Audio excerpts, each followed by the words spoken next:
Bonjour les amis, bonjour la famille, j'espère que vous allez bien. Hier, il y a eu plein de choses qui se sont passées les gars.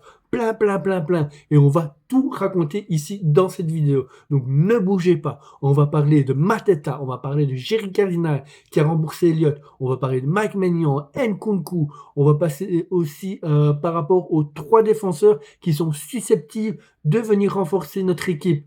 Et on va partir aussi sur tous les joueurs qui sont prévus pour l'année prochaine. Donc restez bien avec moi avant de commencer cette vidéo. Comme d'habitude, un petit commentaire, le pouce en l'air et vous abonner à ma chaîne, c'est super important. Avant de commencer ma vidéo, je voudrais remercier vraiment les personnes qui me regardent à chaque fois que je mets une vidéo en ligne et qui commentent, ça me fait vraiment plaisir et ça me permet vraiment d'évoluer sur ma chaîne. Merci à vous en tout cas et continuez comme ça. Alors, commençons tout de suite. Jerry Cardinal, comme vous savez, Jerry Cardinal, ben, il avait une dette en fait à Elliott. Et de ce fait-là, ben, il a dû le rembourser. Il avait une échéance en 2027, si je ne dis pas de bêtises. Et donc Jerry Cardinal a sondé plusieurs pistes pour pouvoir rembourser Elliott. Et il a trouvé l'investisseur Comvest Credit Partner. Et grâce à ça, ben maintenant, Elliott est dégagé. et, euh, et maintenant, Cardinal a vraiment la main totale sur le Milan. De ce fait-là, qu'est-ce qui s'est passé? Ben, en fait, je vais appeler ça les sous-fifres de Elliott, qui était dans le conseil d'administration du Milan, Gordon Sinner et Dominique Mitchell, sont sortis de leurs fonctions, en fait. Mais il n'y a personne qui va les remplacer. Comvest ne va pas mettre quelqu'un pour remplacer ces personnes-là dans le conseil d'administration. Donc normalement, à la base, il doit en avoir 9. Là, ils seront plus que 7, mais en tout cas, ça sera 7 jusqu'en fin de saison, ça c'est sûr. Et maintenant, en fait, ça va permettre quoi? Ça va permettre justement au Milan d'être beaucoup plus à l'aise, d'avoir les mains libres. Et la preuve en est, je ne sais pas si c'est un hasard ou pas, mais parce que depuis hier, en fait, Jerry Cardinal a remboursé Elliott, et de ce fait-là, ben, regardez ce qui se passe. On a Mateta qui va peut-être arriver ici pour janvier, parce que c'est pas confirmé, mais on va en parler après. Et il y a peut-être aussi un défenseur qui va arriver. Sur un mois de temps, on n'a pas eu tout ça. On n'a pas eu tout ça. Oui, on a eu beaucoup de blabla, mais sans plus. Donc, commençons grâce à ça. Ben voilà, Cardinal peut mettre maintenant la main à la poche, la main à la caisse pour renforcer son équipe. Parlons maintenant de Mateta. Donc Mateta, c'est la piste la plus chaude. Donc il faut savoir que pour l'instant, le joueur est encore à Christian Palace. En fait, il y a deux possibilités. Soit le Milan, si Christian Palace le laisse partir ici pour janvier, parce que là, il est 15h40 et il n'y a pas de nouvelles pour l'instant par rapport à ça. Donc, Christian Palace n'a pas encore donné son OK pour le transfert du joueur, mais si ça devrait être le cas, ben, Milan devra payer 30 millions d'euros plus 5 millions pour avoir le joueur ici en janvier. Si ce n'est pas le cas, ben, ils paieront 30 millions d'euros pour le récupérer en juin. Alors le joueur, qu'est-ce qu'il va avoir comme salaire? Il va avoir 3 millions et demi par an. S'il vient ici en janvier, il aura un contrat de 3 ans et demi. Donc ça fera jusqu'en 2030. Donc, ce qui est vraiment pas mal pour un joueur qui a 28 ans et qui va sur ses 29 ici au mois de juin. De ce fait-là, ben, qu'est-ce qui se passe? Ben, Nkunku. Nkunku aussi, on en parlait énormément. Et là, il y a Milan voudrait le vendre, bien sûr. Parce que là, maintenant, on avait déjà 5 attaquants pardon, dans notre équipe. Maintenant, on a 6. Si Mateta vient ici pour le mois de janvier. Et de ce fait-là, ben, Nkunku, il va avoir encore moins de possibilités, moins de place pour pouvoir être sûr d'être sélectionné par le sélectionneur français. Alors, il y a deux équipes vraiment qui sont sur Nkunku. Il y a le Fenerbahçe, qu'on avait entendu déjà depuis la semaine passée, car justement l'entraîneur du Fenerbahçe a déjà entraîné Nkunku dans le passé, je crois que c'était à Lips, et c'est lui qui l'a vraiment révélé au grand public. Et il y a aussi l'Atlético Madrid. Donc par rapport à Fenerbahçe, là pour l'instant, ça devient un petit peu plus dur parce que le Fenerbahçe, lui, s'est retourné en fait vers Lookman, le joueur de l'Atalanta. À voir un petit peu, parce que pour l'instant, comme je vous dis, au moment que j'enregistre cette vidéo, rien n'est fait. Si ça se peut dans une demi-heure ou dans une heure, mais ce sera totalement différent. Et là, à ce moment-là, peut-être Fenerbahçe pourra revenir à la charge pour Nkunku. Car le Milan a bien dit, les portes sont ouvertes pour le transfert de Nkunku. Sinon, il y a l'Atlético Madrid aussi qui est là, qui est présent, qui est fortement intéressé par le joueur. Mais voilà, pour l'instant, on n'en sait pas plus. Qu'est-ce qui va se passer alors si Nkunku part? Il partira en prêt de 6 mois minimum, avec soit une option d'achat, soit une obligation d'achat. Donc dans les alentours de 30-35 000 euros. 35 millions d'euros. Ouais, je deviens fou, les gars. Ouais, il y a tellement de choses que voilà. Enfin, soit. Donc maintenant, belle nouvelle aussi. Mike Maignan. Enfin, Mike Maignan va renouveler son contrat.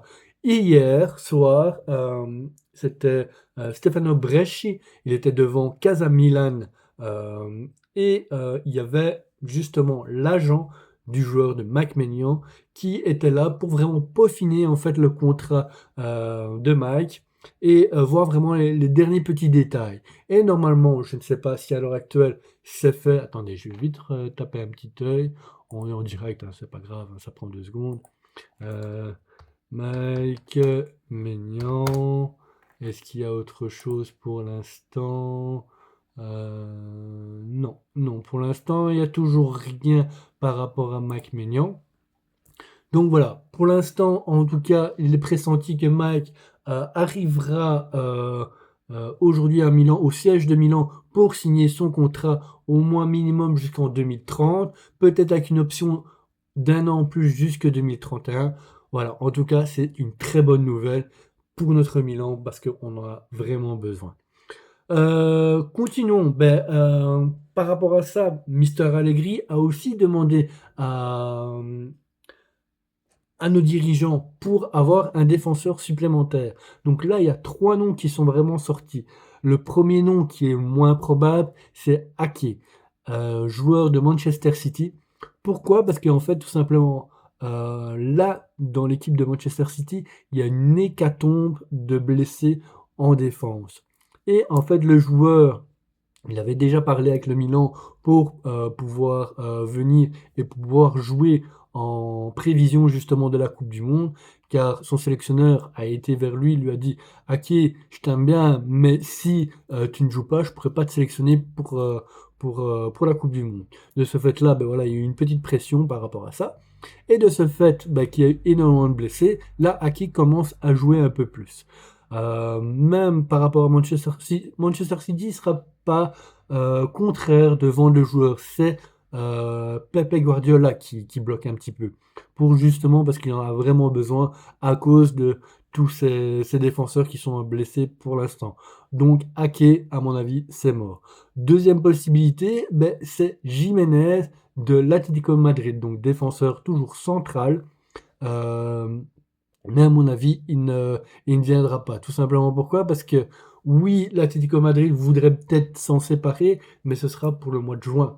Pas ici pour le mois de janvier. Pour le mois de janvier, le joueur est vraiment très important. Et de ce fait-là, il voudrait au moins terminer la saison avec le joueur. De plus, ce joueur-là a mis un goal ici en Ligue des Champions contre l'Inter. Et ça fait plaisir. C'était une petite anecdote que je voulais lâcher comme ça. Donc voilà, troisième nom, celui qui est le plus probable, et c'est le choix numéro un en tout cas du Mister Allegri, c'est Disasi.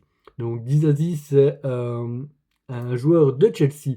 Alors c'est vrai, il n'a pas joué énormément avec le Chelsea, il est peut-être pas en bonne condition physique, mais à la base, les gars, pourquoi on prend un autre défenseur? C'est pour être en tant que remplaçant, pas un titulaire. Non, Disasi j'en prendra jamais une place de titulaire, à moins que voilà, il revienne avec une forme extraordinaire et qui pète le feu. Là oui, mais il est prédestiné pour remplacer nos titulaires, tout simplement. Voilà. Continuons. Alors, par rapport à toutes les rumeurs qui viennent en fait pour l'année prochaine, ben, on a, comme je vous avais dit, en attaque Vlahovic, qui disait, les médias italiens avaient déjà signé un préaccord avec l'AC Milan pour l'année prochaine. Ça, on en saura plus ici pour le 2 février, car je le répète encore une fois, tout joueur qui finit son contrat ici le 11 juin 2026, à partir de 2 février, il peut signer avec n'importe quel club. Voilà. Donc, on verra par rapport à Vlahovic en début du mois, donc dans 2 jours, quoi. Dans 2 jours, on en saura un peu plus. Il y a aussi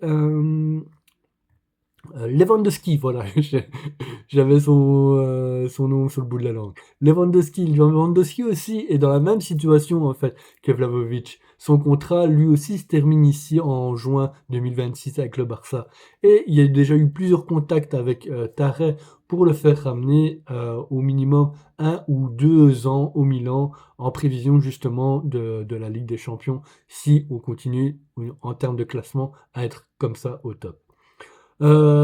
Troisième nom, ben Goretzka, milieu de terrain expérimenté du Bayern de Munich, aussi très bon, il a 31 ans, donc il est encore en pleine possession de ses moyens. Voilà, ça aussi, c'est la même situation que Vlahovic, et c'est la même situation que Lewandowski. Son contrat se termine ici en fin juin, et ici j'ai entendu dire qu'il ne re-signera pas avec le Bayern de Munich, donc c'est bien sûr que le joueur sera libre de signer avec n'importe qui à partir du 2 janvier.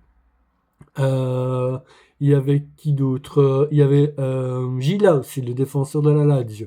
Lui, il vaut plus ou moins entre 20 et 25 millions. Et à mon avis, ce sera aussi pour janvier en prévision de la qualification pour la Ligue des Champions. Voilà, en tout cas pour aujourd'hui, c'est tout. J'espère que cette vidéo vous a plu. J'ai fait en tout cas le maximum pour être le plus précis par rapport à tout ça. Voilà, dites-moi ce que vous en pensez par rapport aux arrivées, que ce soit de Mateta, que ce soit peut-être de Disasi. Est-ce que ça vous plairait vraiment qu'il soit là? Est-ce que vous voulez vraiment que Nkunku part ou reste? Parce que là, c'est pas vraiment une obligation de Milan de le vendre. Voilà, et dites-moi vraiment ce que vous pensez de mon contenu, ça me fera toujours plaisir. En tout cas, comme d'habitude, je vous souhaite un très bon week-end, prenez soin de vous, et comme d'habitude, Forza Milan, la semaine. Solo mai ti lascerò, sono nato rosso nero, da bandito morirò. Sento il battito che sale, corre forte nel